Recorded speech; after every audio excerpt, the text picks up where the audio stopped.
ശിരസിൽ 7 വിളക്ക് വെച്ചിട്ട് നൃത്തം ചെയ്യാന്ന് പറഞ്ഞു കഴിഞ്ഞാൽ വളരെ പാടാണ്. മറ്റേ India book of record, Asia book of record അത് ചെയ്തിരുന്നു. പിന്നെ ഒരു ഇന്റർനാഷണൽ ബുക്ക് ഓഫ് റെക്കോർഡ് ഉണ്ട്. ഞാൻ അന്ന് 16 മിനിറ്റ് ആയിരുന്നു വിളക്ക് ബാലൻസ് ചെയ്ത്. ഭരതനാട്യത്തിൽ മെയിനായിട്ട് വരുന്ന നമ്മളെ മെയിനായിട്ടുള്ള ആശം എന്ന് പറയുന്നത് ശിവൻ തന്നെയാണ്. സത്യം പറഞ്ഞാൽ ഞങ്ങൾ ആ ഒരു സമയത്ത് ഞങ്ങൾക്ക് ഇന്നപോലെ ഇൻസ്റ്റിറ്റ്യൂട്ട് അല്ലെങ്കിൽ ഈ കലാമണ്ഡലമോ അല്ലെങ്കിൽ ഈ കലാക്ഷേത്രയോ അങ്ങനത്തെ ഇൻസ്റ്റിറ്റ്യൂട്ട് ഉണ്ടെന്ന് ഞങ്ങളെ കൊണ്ട് ആരും ഞങ്ങൾക്ക് അറിയില്ല, അറിയുന്നവരാരും പറഞ്ഞു തന്നിട്ടില്ല. ക്ലാസിക്കൽ ഡാൻസ് ആയത് കൊണ്ട് വീട്ടുകാർ വിടില്ല. ഗേൾസ് ആണെങ്കിൽ ഓക്കെ, ബോയ്സ് ആണെങ്കിൽ പെണ്ണുകൾ കളിക്കുന്ന ഡാൻസ് അല്ലേ കളിക്കുന്നത്. മെയിനായിട്ട് കലോത്സവം ഉണ്ടായതുകൊണ്ട് തന്നെയാണ് നമ്മളിവിടെ ഒരു കോമ്പറ്റീഷൻ പോലെ ഈ പറഞ്ഞ പോലെ ക്ലാസിക്കൽ ഡാൻസ് പോകുന്നത്. അന്ന് ഭരതനാട്യം കളിച്ച കുട്ടിയോട് ഞാൻ ചോദിച്ചിരുന്നു, എനിക്കും കൂടി ഒന്ന് പഠിപ്പിച്ചിരുന്നു. വെൽക്കം ബാക്ക് ടു ഇൻഫ്രൈ മീഡിയ. സോ ഇന്നത്തെ ദിവസം നമ്മൾക്കൊപ്പം ഇരിക്കുന്നത് വെരി സ്പെഷ്യൽ ഗസ്റ്റ്, നർത്തന വേദികളിൽ വിസ്മയം തീർത്തിട്ടുള്ള ഒരു കലാകാരനാണ്. മാത്രമല്ല നൃത്തം ജീവിതമാർഗമാക്കി മാറ്റണോ എന്നുള്ള ചിന്തയിലേക്കാണ് അദ്ദേഹം ഇരിക്കുന്നത്.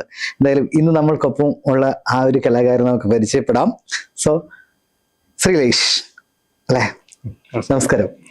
അപ്പൊ ശ്രീലേഷെ, നൃത്തം ഇപ്പൊ കുറെ കാലമായിട്ട് അഭ്യസിച്ച് തുടങ്ങി. എത്ര ആളായി ഇപ്പൊ നൃത്തത്തിലേക്ക് എത്തിയിട്ട്? ഞാനൊരു 21-22 വയസ്സിലെങ്ങാനും ഞാൻ പഠിക്കാൻ തുടങ്ങി. ഇപ്പോഴും പഠിച്ചുകൊണ്ടിരിക്കുകയാണ്. ഇപ്പൊ ഇവിടെ എറണാകുളത്ത് തൃപ്പൂണിത്തറ ആറളി കോളേജിൽ ഭരതനാട്യം പഠിക്കുകയാണ്.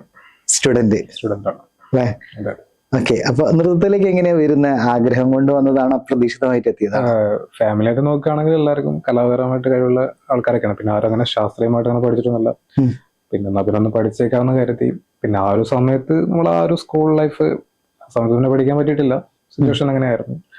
ഒരു ഡിഗ്രി ഒക്കെ എത്തിയ സമയത്ത് പിന്നെ ഞാൻ ഇതേപോലെ മലപ്പുറത്തായിരുന്നു ഞാൻ ഡിഗ്രി എടുത്ത്. അവിടെ മലപ്പുറം ഗവൺമെന്റ് കോളേജിൽ ഒരു ഡിഗ്രി കഴിഞ്ഞിരുന്നു. എന്തായിരുന്നു ഡിഗ്രി? ഹിസ്റ്ററി ആയിരുന്നു.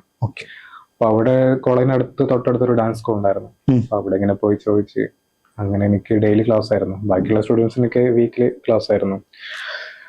ഞാൻ പഠിച്ചത് നുപുര ഡാൻസ് സ്കൂളിലാണ്. മോഹന മാഷ് പിന്നെ ഗണേഷ് മാഷ് രണ്ടാളെ എന്നെ പഠിപ്പിച്ചാൽ എനിക്ക് ആ 3 വർഷം അവര് ഡെയിലി ക്ലാസ് എടുത്തൊന്ന് ഫ്രീ ആയിട്ടായിരുന്നു പഠിപ്പിച്ചതെന്ന്.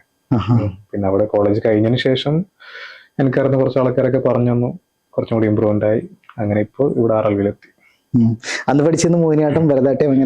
ഭരതനാട്യമാണ് പഠിച്ചത്. ഇപ്പൊ ഇവിടെ ആറളവിൽ ഇപ്പൊ നമുക്ക് സബായിട്ട് മോഹിനിയാട്ടമൊക്കെ ഉണ്ട്, പിന്നെ കഥകളി ഉണ്ട്. കഥകളിലേക്കൊക്കെ വരാം. പറഞ്ഞ പോലെ തന്നെ അതിന്റെ ഒരു ചെറിയ വീഡിയോസ് ഒക്കെ നമ്മൾ കണ്ടിട്ടുണ്ട്. ശരിക്കും ഡാൻസിൽ പുതുമകൾ കൊണ്ടുവരാന്ന് പറഞ്ഞത്, പ്രത്യേകിച്ച് ക്ലാസിക്കൽ പുതുമകൾ കൊണ്ടുവരുമ്പോൾ നമ്മൾ പൊതുവെ കണ്ടിട്ടുള്ള ഒരു കാര്യമാണ് ഈ കയ്യിലൊക്കെ ദീപം വെച്ച് കളിക്കുന്ന കണ്ടിട്ടുണ്ട് നമ്മള്. പക്ഷെ അതൊക്കെ നോർമൽ ആയിട്ടുള്ളൊരു സംഭവമാണ്.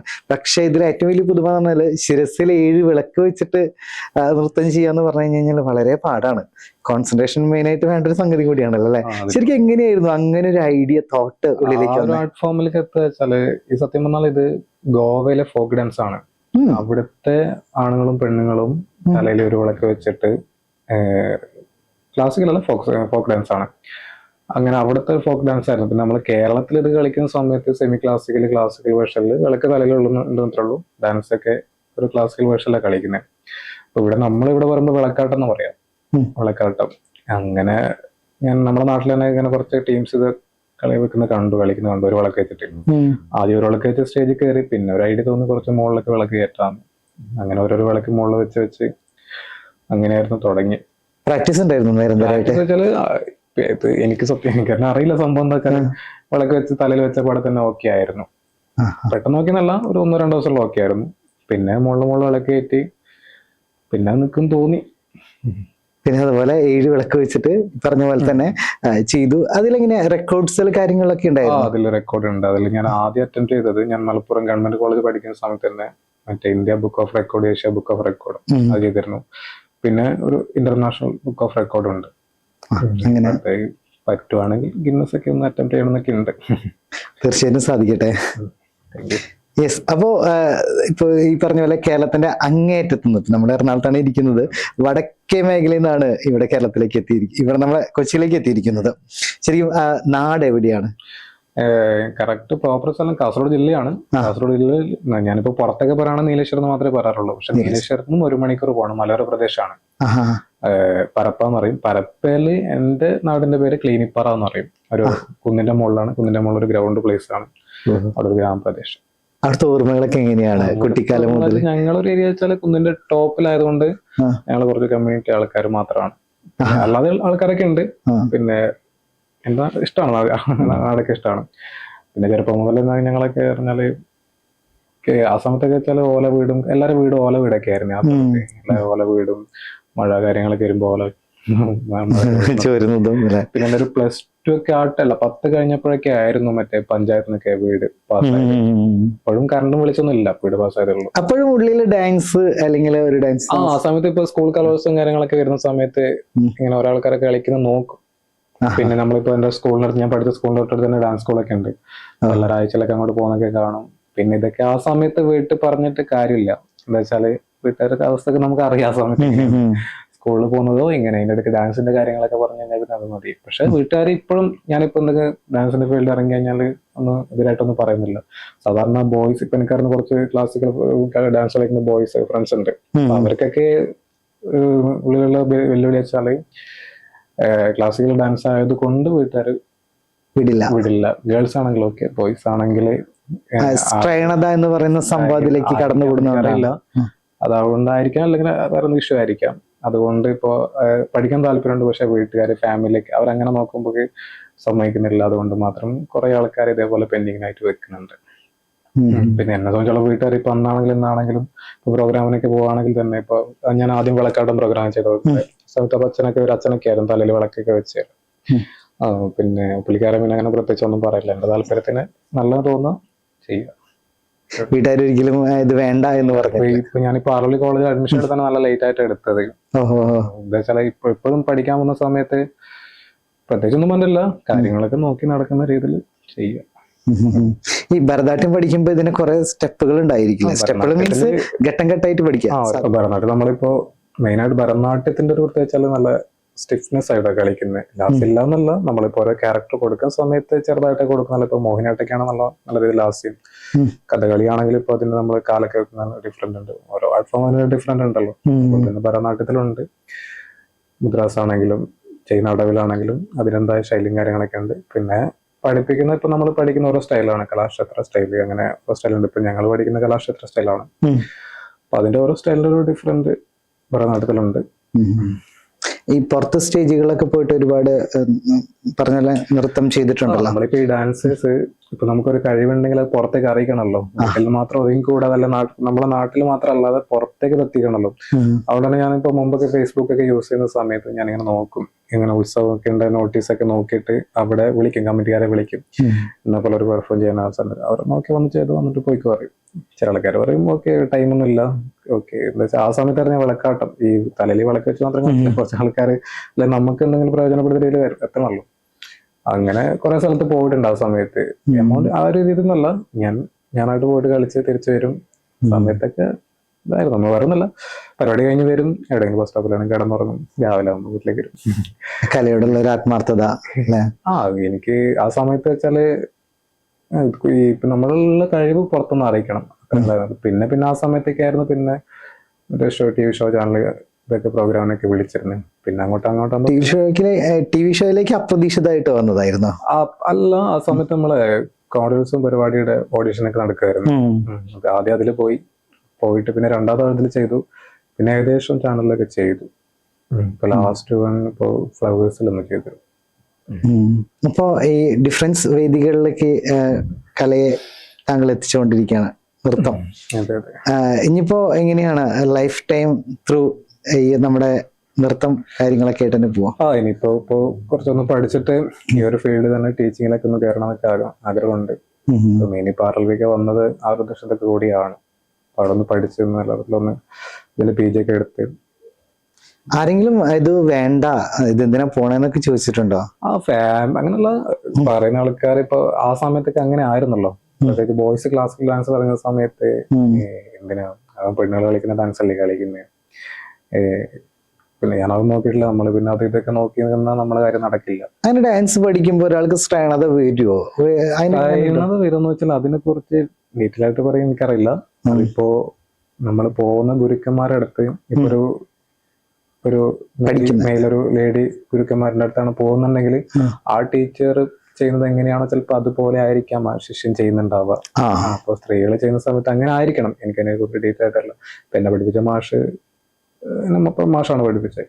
പിന്നെ പിന്നെ പുള്ളിക്കാരൻ ഇതേപോലെ ചില ആൾക്കാർ ഇപ്പൊ നമ്മള് ഓൾറെഡി ജനിപ്പില് ഉണ്ടാവല്ലോ, അപ്പൊ അങ്ങനെയുള്ള ആൾക്കാരെ ഇപ്പൊ മാഷ് തന്നെ ആ ഒരു ഇതിലെടുത്ത് മാറ്റി എടുക്കുന്നുണ്ട് പുള്ളിക്കാരൻ.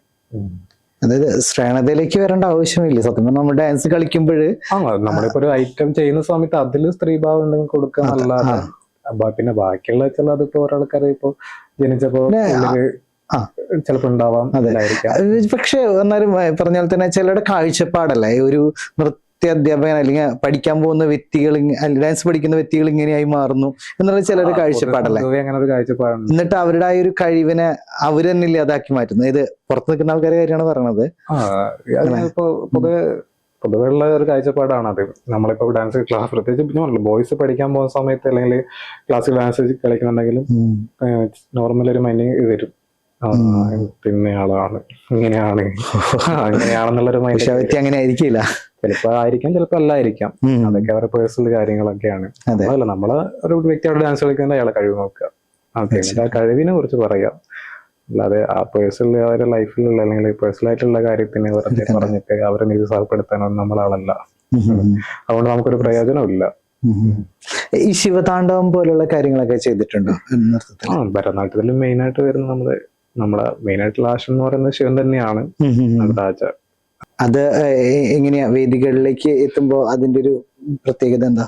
വേദികളിലേക്ക് എത്തുമ്പോ ഇപ്പൊ നമ്മള് ഭരതനാട്യം വർണ്ണം അങ്ങനെ കുറച്ച് സംഭവമുണ്ട്. അങ്ങനെയൊക്കെ ചെയ്യുകയാണെങ്കിൽ ഇപ്പൊ ശിവനെ കുറിച്ചുള്ളതാണെങ്കിൽ കുറച്ചും കൂടി ചടുലമായിട്ടായിരിക്കും ചവിട്ടിയും ചെയ്യുന്നത്. ഇപ്പോ ഒരു ദേവിയെ കുറിച്ചൊക്കെ ആണെങ്കിൽ കുറച്ചും കൂടി ഒരു സ്ത്രീ സ്വഭാവം കാണിച്ചിട്ടൊക്കെ ആയിരിക്കും ചെയ്യുന്നത്. അങ്ങനെ ഓരോ ക്യാരക്ടർ അനുസരിച്ച് കലോത്സവ വേദികളിലേക്ക് ഇല്ല. കലോത്സവം സ്കൂൾ തൊട്ടുള്ള ഒരു ആഗ്രഹമായിരുന്നു അന്ന് കലോത്സവത്തിൽ പങ്കെടുക്കണം എന്നുള്ളത്. അപ്പൊ ആ സമയത്ത് ക്ലാസ്സിൽ പഠിക്കുന്ന ഞാൻ അപ്പോഴും ഓർക്കുന്നുണ്ട്, അന്ന് ഭരതനാട്യം കളിച്ച കുട്ടിയോട് ഞാൻ ചോദിച്ചിരുന്നു എനിക്കും കൂടി ഒന്ന് പഠിപ്പിച്ചിരുന്നു. പിന്നെ അവള് നമ്മൾ ആ പ്രായം എങ്ങനെയാണല്ലോ, വലിയ കാര്യമില്ല. പിന്നെ ഞാനത് അങ്ങ് വിട്ടു. പക്ഷെ ഇവരൊക്കെ കളിക്കുമ്പോഴും പിന്നെ നല്ല ആഗ്രഹം ഉണ്ടായിരുന്നു കലോത്സവം കളിക്കണം. പക്ഷെ നമ്മൾ വെറുതെ കളിച്ചിട്ട് കാര്യമില്ലല്ലോ. പ്ലസ് ടു ഉള്ള സമയത്തും പറ്റില്ല. നമ്മള് കോളേജ് പഠിക്കുന്ന സമയത്തായിരുന്നു ഞാൻ ഡാൻസ് പഠിച്ചു തുടങ്ങിയത്. ആ സമയത്ത് പിന്നെ 2ാമത്തെ വർഷം കഴിയുമ്പോഴൊക്കെയാണ് കൊറോണ വന്നത്. കുട്ടിക്കാലം മുതൽ ഡാൻസ് പഠിച്ചിട്ടില്ല അല്ലെ? കുട്ടിക്കാലം മുതൽ ഡാൻസ് അങ്ങനെ പഠിച്ചു തുടങ്ങിയിട്ടില്ല. പിന്നെ ഇനിയിപ്പോ ഒരു അവസരം എന്ന് വെച്ചാൽ ഇപ്പൊ ആറളി കോളേജിലുണ്ട്. ഇനിയിപ്പോ ഒരു കലോത്സവം കാര്യങ്ങളൊക്കെ വരാനുണ്ട്. അപ്പൊ അതിന്റെ ഭാഗമായിട്ട് ഇനിയിപ്പോ പഠിക്കുന്ന അനുസരിച്ച് കലോത്സവം വരെയൊക്കെ ആണെങ്കിൽ പുതുമകൾ കൊണ്ടുവരാൻ ചാൻസ് ഉണ്ട് അതില്. കലോത്സവത്തിൽ അതിപ്പോ എന്നെ മെയിൻ പഠിപ്പിക്കുന്ന എന്റെ മാഷാണ്, മലപ്പുറത്തിലെ ഗണേശ മാഷ മോഹൻ മാഷാണ്. അവര് പഠിപ്പിച്ചിരുന്ന കളിക്കുക. കുറെ മാറ്റം വരുന്നുണ്ട് ഭരതനാട്യത്തിലൊക്കെ ചെയ്യുന്നതിൽ. നമ്മളിപ്പോ പഴയ ആ ഒരു സ്റ്റൈൽ തന്നെയല്ല. ഇപ്പൊ ഡ്രസ്സിങ്ങിന്റെ കാര്യത്തിലാണെങ്കിലും മേക്കപ്പിന്റെ കാര്യത്തിലൊക്കെ ആണെങ്കിലും ഒക്കെ നല്ല ഈ കണ്ണിന്റെ പിരിയൊക്കെ നല്ല പൊക്കി എഴുതുമായിരുന്നു പഴയ മേക്കപ്പ് ഒക്കെ. സ്വന്തം പിരിയത്തിലൊക്കെ തന്നെ എഴുതിയിട്ട് ഒരു ലൈറ്റ് ആക്കിയിട്ടൊക്കെ ചെയ്യുന്നത്. നല്ല മാറ്റം വന്നിട്ടുണ്ട്. ഇനി അങ്ങോട്ടാകുമ്പോൾ മാറും. നമുക്ക് പിന്നെ അതിൽ തന്നെ കുറ്റം പറയാനുള്ള നല്ലത് തോന്നി നല്ല പറയാം. അതെ, ഈ കഥകളിയുടെ ഭാവങ്ങളായിട്ട് ചെയ്ത് കണ്ടിട്ടുണ്ടായിരുന്നു ഒരു ഫോട്ടോയില്, കഥകളിക്കൊപ്പം തന്നെ നിൽക്കുന്ന ഒരു ചിത്രം. അത് സംഭവിച്ചാല് ഞാനവിടെ മൂന്നാർ വർക്ക് ചെയ്യായിരുന്നു. മൂന്നാർ അവിടെ പുനർജനി ട്രഡീഷണൽ വില്ലേജ് ഉണ്ട്.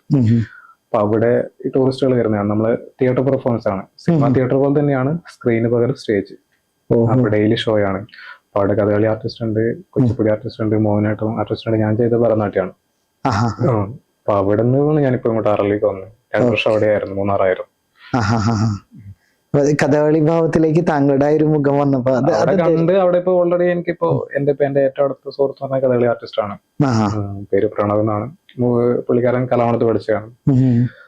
പിന്നെ ഈ കലാമണ്ഡലം എന്ന് വെച്ചാല് സത്യം പറഞ്ഞാൽ ഞങ്ങൾ ആ ഒരു സമയത്ത് ഞങ്ങൾക്ക് ഇന്നപ്പോൾ ഇൻസ്റ്റിറ്റ്യൂട്ട് അല്ലെങ്കിൽ ഈ കലാമണ്ഡലോ അല്ലെങ്കിൽ കലാക്ഷേത്രയോ അങ്ങനത്തെ ഇൻസ്റ്റിറ്റ്യൂട്ട് ഉണ്ടെന്ന് ഞങ്ങളെ കൊണ്ട് ആരും ഞങ്ങൾക്ക് അറിയില്ല, അറിയുന്നവരാരും പറഞ്ഞു തന്നിട്ടില്ല. എന്നാ പിന്നെ പ്ലസ് 2 കഴിഞ്ഞിട്ടോ അല്ലെങ്കിൽ ഇന്ന കോഴ്സ് കഴിഞ്ഞിട്ട് ഇനി ഇന്നടുത്ത് പഠിക്കാൻ പോകും. നമുക്ക് കുറച്ച് ബോധം വരുമ്പോഴേക്കും ഏകദേശം ഒരു ഏജ് ആയി. പിന്നെ നമ്മളായിട്ട് തന്നെ പിന്നെ 21 വയസ്സൊന്നും ഏജ് അല്ല, ഇപ്പൊ 27ആയി. 27. പക്ഷെ സ്റ്റാർട്ട് ചെയ്ത് 21 വയസ്സിലുണ്ടല്ലോ. ഡാൻസ് കളിച്ചത് ആ സമയത്തായിരുന്നു. അതൊക്കെ ഒരു കറക്റ്റ് ടൈമാന്ന് പറയാം. നമ്മളൊരു ലൈഫ് ഇങ്ങനെ തെരഞ്ഞെടുക്കുന്നത് എന്താണെന്ന് ആഗ്രഹിക്കുന്നത്. ചിലപ്പോ ഇതൊക്കെ ആയിരിക്കും ഒരു കറക്റ്റ് ടൈം വിചാരിക്കും. അതാണ് നമ്മള് ഇപ്പൊ ലക്ഷ്യം നേടി തുടങ്ങി എന്നുള്ളതാണ്. മുന്നോട്ട് പോയിക്കൊണ്ടിരിക്കുകയാണ്, ലൈഫ് മുന്നോട്ട് പോയിക്കൊണ്ടിരിക്കുകയല്ലേ. ഒരുപാട് ഭാവങ്ങളെ കുറിച്ചൊക്കെ ഒന്ന് പറഞ്ഞു. എനിക്ക് വലിയ കാര്യമായിട്ട് ഡാൻസിനെ പറ്റി ഒന്നും അങ്ങനെ വലിയ കാര്യമായിട്ട് അറിയില്ല. എന്നാലും ജസ്റ്റ് കുറച്ച് സംഭവങ്ങള് ഒന്ന് കാണിച്ചു തന്നു കഴിഞ്ഞാല് അത് ഏതാണെന്ന് പറയാൻ പറ്റുമോ?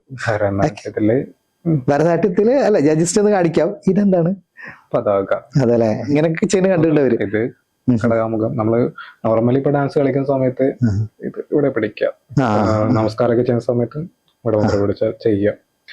പിന്നെ നമ്മൾ ഓരോ ക്യാരക്ടറിന് കൊടുക്കുന്ന സമയത്ത് ഇപ്പൊ സ്ത്രീ ക്യാരക്ടറിനൊക്കെ കൊടുക്കുക ഘടകാമുഖം ഇതിങ്ങനെ കൊടുക്കും, ഇവിടെ പിടിച്ച് കൊടുക്കും. പുരുഷനാണെങ്കിൽ ഇത് ഇങ്ങനൊരു വീര്യം കൊടുക്കും. പിന്നെ ചെറിയ കുട്ടികളൊക്കെ കാണിക്കുമ്പോ ഇങ്ങനെ കൊടുക്കും. ആസിഭാവം എങ്ങനെ മുഖത്ത് കാണിക്കുന്നത്? ഭാവം ചോദിക്കരുത്, വരാത്തൊരു സാധനമാണ് ഈ അഭിനയം.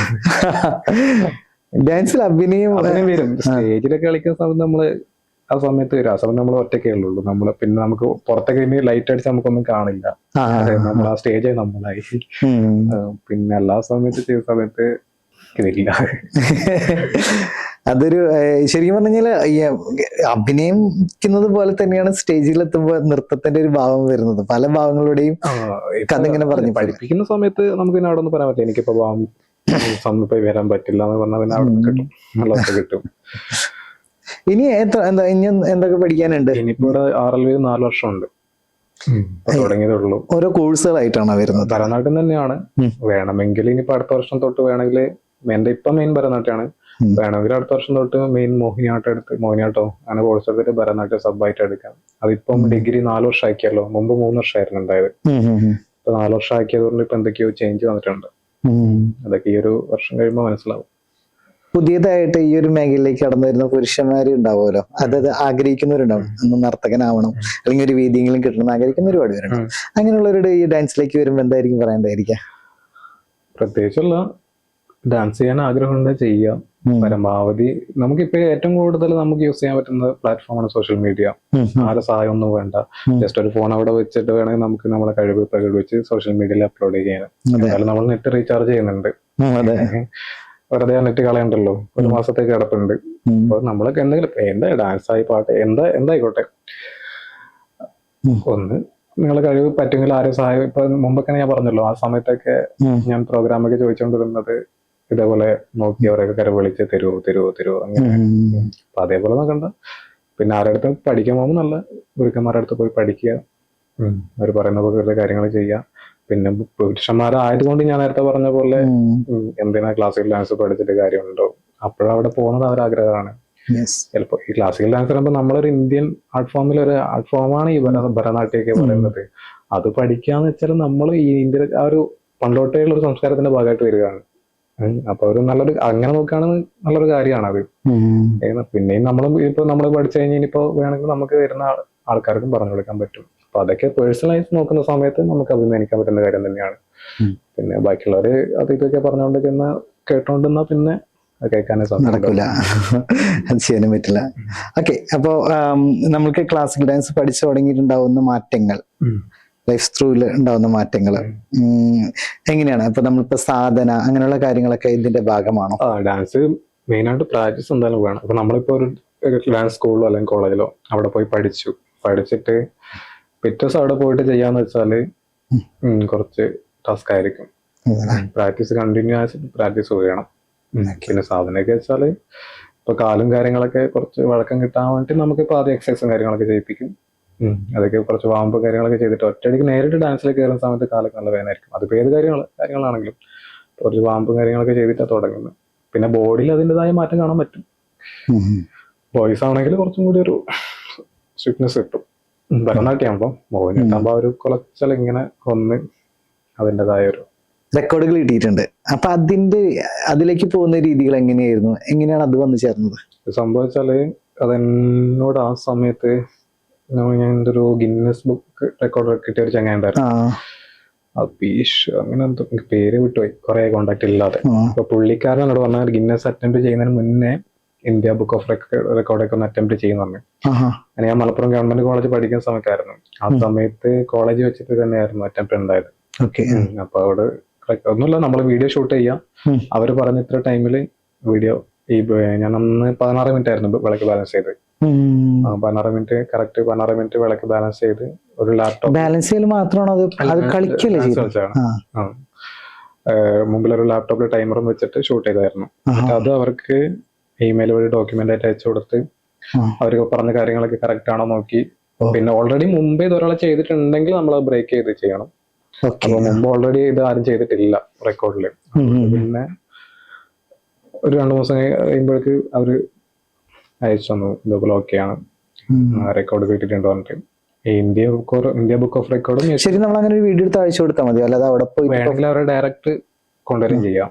അല്ലെങ്കിൽ അവരൊരു ഈവന്റ് തന്നെ നടത്തുന്നുണ്ട്. ആ ഈവന്റിൽ പങ്കെടുത്ത് നമ്മൾ ഐറ്റം വേണമെങ്കിൽ അവിടെ ചെയ്യാം. അല്ലെങ്കിൽ നമ്മൾ പ്രസന്റ് ചെയ്ത് കാണിച്ചാലും മതി. പിന്നെ ഈ അവരിങ്ങോട്ടൊക്കെ കൊണ്ടുവരുന്നത് വെച്ചാൽ നല്ല ചെലവുള്ള പരിപാടിയാണ്. അതായത് അവരിങ്ങോട്ട് നമ്മൾ കൊണ്ടുവരികയാണെങ്കിൽ അവരെല്ലാ ചെലവും നമ്മൾ നോക്കണം. അതാണ് ചോദ്യം. അതിനേക്കാളും നല്ല വീഡിയോ എടുത്ത് അയച്ചു കൊടുക്കുന്നതായിരിക്കും നല്ല. ഗിന്നസ് ആണെങ്കിൽ ഡയറക്റ്റ് മീറ്റ് ചെയ്യണം കേട്ടോ. ഗിന്നസിലേക്ക് പോയിരുന്നില്ലേ? ഇല്ല. അത് അവരെ ഡയറക്റ്റ് അല്ലെങ്കിൽ അവര് മുഖേന ഇവിടെ ആരൊക്കെയും അറിയുന്നുണ്ടെങ്കിൽ അവരെ വിളിച്ചിട്ട് അവരെ മുന്നോ അങ്ങനെ എന്തോ ചെയ്യുന്നൊക്കെയാണ്. കുറച്ച് വലിയ പ്രോസസ്സാണത്. ഓക്കെ. അപ്പൊ അതിലേക്കാണ് ഇനി അടുത്തായിട്ട് ട്രൈ ചെയ്തുകൊണ്ടിരിക്കുന്നത്. നോക്കണമെന്നൊക്കെ ഉണ്ട്. എന്തായാലും വലിയൊരു ഗിന്നസ് വേൾഡ് റെക്കോർഡർ ആവട്ടെ ഡാൻസിൽ തന്നെ. സോ ഇനി ഡാൻസിൽ ഇനി എങ്ങനെയാ, ഇപ്പൊ ഇത് കഴിഞ്ഞ് കഴിഞ്ഞാൽ ഇനിയിപ്പോ ഡാൻസ് ഫോം നാട്ടിലേക്ക് മാറ്റുമോ, അല്ലെങ്കിൽ ഡാൻസ് അക്കാദമി തുടങ്ങുമോ? അതിനെക്കുറിച്ചൊന്നും അറിയില്ല. എനിക്ക് ആദ്യം ഇവിടെ RLA ഒന്ന് കംപ്ലീറ്റ് ആക്കണം. അതിന് കഴിഞ്ഞാലും ഇപ്പൊ എന്താ. പിന്നെ ഓൺലൈനായിട്ട് അത്യാവശ്യം പഠിപ്പിച്ചു കൊടുക്കുന്നുണ്ട്. അത് ആരെങ്കിലും ഇങ്ങോട്ട് ചോദിക്കും, ഇപ്പൊ വീഡിയോസ് ഒക്കെ കണ്ടിട്ട് ഇങ്ങോട്ട് ചോദിക്കും ഓൺലൈനായിട്ട് അത് പഠിപ്പിച്ചു തരുമോ, അങ്ങനെ ചോദിക്കുന്നവർക്ക് പിന്നെ പഠിപ്പിച്ചു കൊടുക്കുന്നുണ്ട്. എങ്ങനെയാണ് ഇപ്പൊ നമ്മുടെ ഫാമിലി സപ്പോർട്ടിന്റെ കാര്യമൊക്കെ പറഞ്ഞിരുന്നു? വീട്ടിൽ ആരൊക്കെയാ ഉള്ളത്? വീട്ടിൽ അച്ഛൻ, അമ്മ, 2 പെങ്ങള്, താഴെയാണ് 2 പെങ്ങളും. ഒരാള് കല്യാണം കഴിഞ്ഞ ഒരു കുട്ടിയുണ്ട്. ഒരാള് കോഴിക്കോട് വർക്ക് ചെയ്യാണ് ടെക്സ്റ്റൈൽസിൽ. അച്ഛന് കല്ലിന്റെ പണി. അച്ഛനെങ്ങനെയാ ഇതുപോലെ കലാപരമായിട്ടുള്ള കാര്യങ്ങളൊക്കെ? കലാപരമായിട്ട് കഴിവുണ്ടോ ചോദിച്ചാല് ചെറുതായിട്ട് പാടും. പിന്നെ പുള്ളിക്കാരൻ പിന്നെ കണക്കിലൊക്കെ ഭയങ്കര ബുദ്ധിയാണ്. എന്നെ വായിക്കാനൊക്കെ പഠിപ്പിച്ചത് പുള്ളിക്കാരനാണ്. ഇപ്പൊ 1ാം ക്ലാസ്സിലൊക്കെ പോകുന്ന സമയത്ത് മലയാളം വായിക്കാണ്ട് പറഞ്ഞിട്ട് അക്ഷരം വായിച്ച അക്ഷരം തൊട്ട് കാണിക്കാൻ പറയും. വേറെ എവിടെയും തൊട്ടാണെങ്കിൽ അപ്പം പുറത്തടി പൊട്ടും. പുള്ളിക്കാരൻ ആ സമയത്ത് ഇംഗ്ലീഷൊക്കെ അറിയാമായിരുന്നെങ്കിൽ ഞാൻ പഠിച്ചത്. പഠിക്കാത്തോണ്ടല്ലോ ഡാൻസിലേക്ക് വന്നത്, അതൊരു ആഗ്രഹം കൊണ്ട് വന്നല്ലേ? ഏത്? അല്ല, ഒരു പഠനം എന്ന് പറഞ്ഞ സംഭവം ഫ്ലോപ്പ് ചെയ്തിട്ടല്ലല്ലോ, നിർത്തിട്ടല്ലല്ലോ ഡാൻസിലേക്ക് വന്നത്. പഠനം ഡാൻസായിട്ട് അങ്ങനെ ഒന്നും ഇല്ല. ഡിഗ്രി ആ ലെവൽ അത് അങ്ങനെ പോകും. ഡാൻസ് അല്ലാതെ ഇതിനായിട്ട് അങ്ങനെ ഒന്നും സ്റ്റോപ്പ് ചെയ്തിട്ടൊന്നുമില്ല. ഇങ്ങനെ കുട്ടികൾ ഇപ്പൊ ഇതിലേക്ക് ധാരാളം വന്ന് തുടങ്ങിയിട്ടുണ്ടോ? പെൺകുട്ടികൾ മാത്രമല്ല ആൺകുട്ടികളായിട്ട് വരാൻ തുടങ്ങി വെച്ചാല് ബാക്കിയുള്ള സ്റ്റേറ്റിൽ എനിക്കറിയില്ല. ഇവിടെ കേരളത്തിൽ കലോത്സവം ഉണ്ടല്ലോ, സ്കൂളില് കലോത്സവം. അപ്പൊ അതുകൊണ്ട് തന്നെയാണ് എനിക്ക് തോന്നുന്നത് ഒരുപാട് കുട്ടികൾ വരുന്നത്. എന്റെ മക്കളെ ഈ പറഞ്ഞ പോലെ കലോത്സവ വേദിയിലേക്ക് എത്തിക്കണം. അപ്പൊ അത് നോക്കി നല്ല ഗുരുക്കന്മാരുടെ അടുത്ത് കൊണ്ടുപോകും.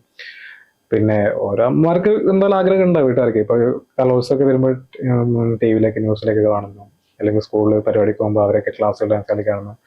നമ്മുടെ വീട്ടിലുണ്ടല്ലോ പെൺകുട്ടി, അവർക്ക് താല്പര്യം ഉണ്ടെങ്കിൽ അവരെയും പറഞ്ഞുകൂടാ ആ രീതിയിലേക്ക് ആയിരിക്കണം. മെയിനായിട്ട് കലോത്സവം ഉണ്ടായതുകൊണ്ട് തന്നെയാണ് നമ്മളിവിടെ ഒരു കോമ്പറ്റീഷൻ പോലെ ഈ പറഞ്ഞ പോലെ ക്ലാസിക്കൽ ഡാൻസ് പോകുന്നത്.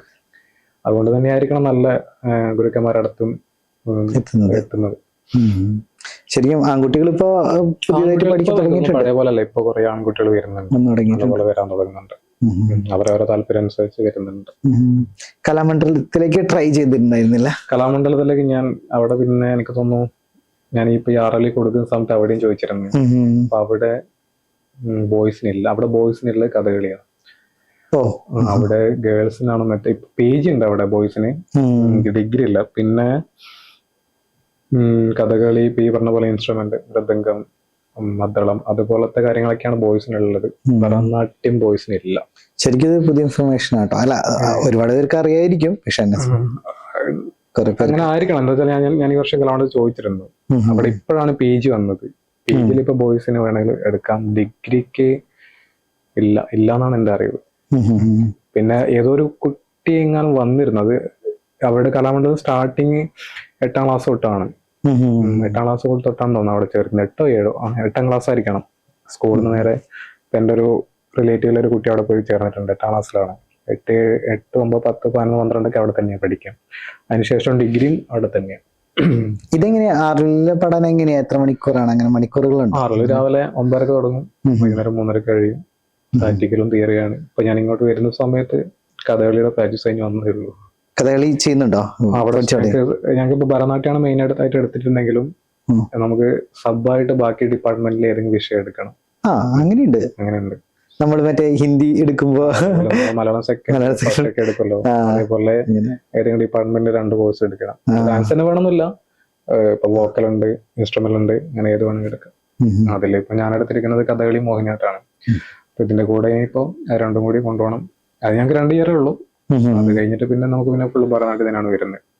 അപ്പോ അതൊക്കെ പഠിക്കാൻ പറ്റുന്ന രണ്ട് സ്ഥലങ്ങളിൽ നിൽക്കുന്ന ഒന്നാണ് ഈ ഭരതനാട്യം കഥകളി എന്ന് പറഞ്ഞത്. സ്റ്റൈലാണ് മോഹിനിയാട്ടം കഥകളിയും ഭരതനാട്യം 3 സ്റ്റൈലാണ്. കുറച്ച് പാടുണ്ടാവൂലേ പഠിക്കാനായിട്ട്? പഠിക്കാൻ കുറച്ചുണ്ടാവും. ഓൾറെഡി ഞങ്ങൾ ഭരതനാട്യം ചെയ്ത സ്റ്റുഡൻസ് തന്നെ ആണെങ്കിൽ കഥകളിക്ക് ഇപ്പോ ഭരതനാട്യത്തിന് കാല് ഇങ്ങനെ സൈഡിലേക്ക് ഇങ്ങനെയൊക്കെ വെക്കാം. കഥകളിക്ക് ആകുമ്പോൾ കാലത് ഇങ്ങനെ വരും ഫ്രണ്ടിലേക്ക്. അതിന്റെ ഒരു ഡിഫറൻസ് ഉണ്ട്. പിന്നെ മോഹിനിയാട്ടം കൂടി വരുമ്പോ കുറച്ചൊരു ലാസ്റ്റ് ഇങ്ങനെ കുഴഞ്ഞു വരും. അതിന്റെ കുറച്ച് വ്യത്യാസമുണ്ട്.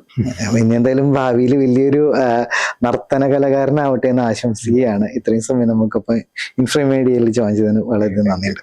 Thank you.